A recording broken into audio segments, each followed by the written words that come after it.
जय माता दी दोस्तों, नमस्कार। आप लोगों ने तो रामायण कथा के विषय में तो बहुत कुछ सुना ही होगा।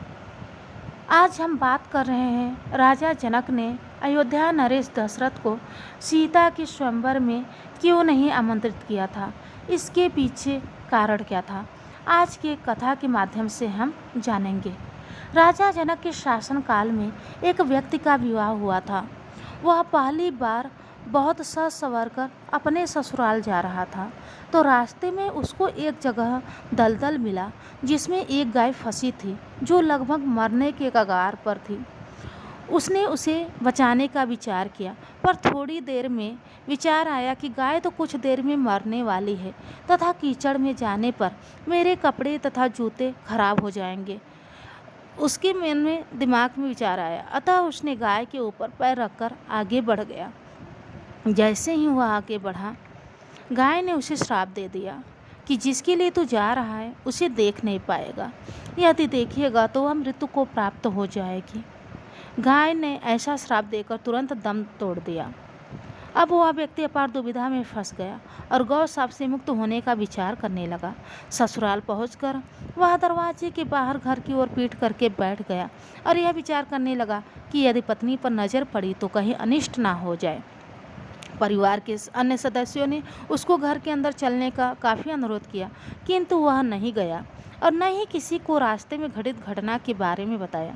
जब उसकी पत्नी को पता चला तो उसने कहा, चलो मैं ही चलकर उन्हें अंदर ले आती हूँ।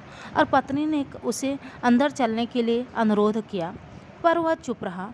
उसने कहा कि आप मेरी तरफ देखते भी नहीं हो, क्यों नहीं देख रहे हो? फिर भी वह कुछ नहीं बोला। काफ़ी अनुरोध करने के बाद उसने रास्ते का सारा वृत्तांत कह सुनाया। पत्नी ने कहा, मैं भी पतिव्रता स्त्री हूँ, ऐसा कैसे हो सकता है? अब मेरी ओर अवश्य देखो। पत्नी की ओर देखते ही उसकी आंखों की रोशनी चली गई और वह गाय के श्रापवश पत्नी को नहीं देख सका। पत्नी पति को साथ लेकर राजा जनक के दरबार में गई और सारा वृत्तांत कह सुनाया। राजा जनक ने राज्य के सभी विद्वानों को सभा में बुलाकर समस्या बताई और गौ शाप से निवृत्ति का उपाय पूछा। सभी विद्वानों ने आपस में बात करके एक उपाय सुझाया कि यदि कोई पतिव्रता स्त्री छलनी में गंगा जल लाकर उस जल के छींटे से इस व्यक्ति की दोनों आँखों पर लगाए तो गौ शाप से मुक्ति मिल जाएगी और इनकी आँखों की रोशनी पुनः लौट सकती है।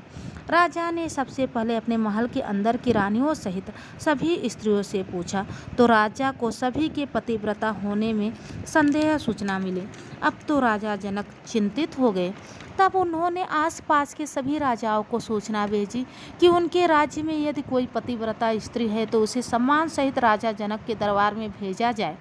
जब यह सूचना अयोध्या नरेश राजा दशरथ को मिली तो उसने पहले अपनी सभी रानियों से पूछा।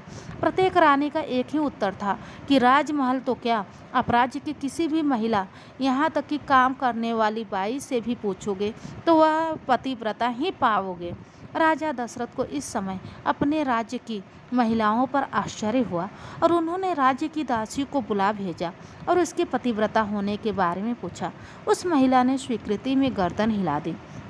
महिला को ही राज सम्मान के साथ जनकपुर भेज दिया गया।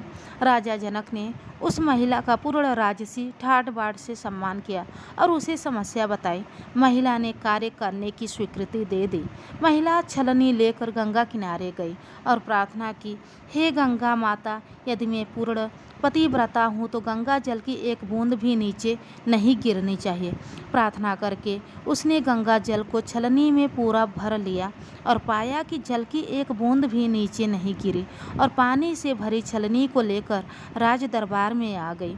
राजा और दरबार में उपस्थित सभी नर नारी यह दृश्य देखकर आश्चर्यचकित रह गए तथा उस महिला को ही उस व्यक्ति की आंखों पर छींटे मारने का अनुरोध किया और पूर्ण राज सम्मान देकर उसे काफ़ी सम्मानित किया। जब उस महिला ने अपने राज्य को वापस जाने की अनुमति मांगी तो राजा जनक ने अनुमति देते हुए जिज्ञासावश उस महिला से उसकी जाति के बारे में पूछा। महिला द्वारा बताए जाने पर राजा आश्चर्यचकित रह गए। सीता स्वयंवर के समय यह विचार कर कि जिस राज्य की सफाई करने वाली इतनी पतिव्रता हो सकती है तो उसका पति कितना शक्तिशाली होगा। यदि राजा दशरथ ने उसी प्रकार के किसी व्यक्ति को स्वयंवर में भेज दिया तो वह तो धनुष को आसानी से तोड़ देगा और कहीं राजकुमारी सीता को किसी निम्न श्रेणी के व्यक्ति को अपना वर न बनाना पड़े। इस वजह से राजा जनक ने अयोध्या नरेश को सीता की स्वयंवर में आमंत्रित नहीं भेजा, परंतु विधाता के लिखा को कौन टाल सकता है। अयोध्या के राजकुमार वन को विचरण करते हुए अपने गुरु के साथ जनकपुर पहुंच ही गए और धनुष तोड़कर श्री राम माता सीता के पति बन गए। धन्यवाद दोस्तों। वीडियो अच्छा लगा हो तो वीडियो को एक लाइक और शेयर करना ना भूलें।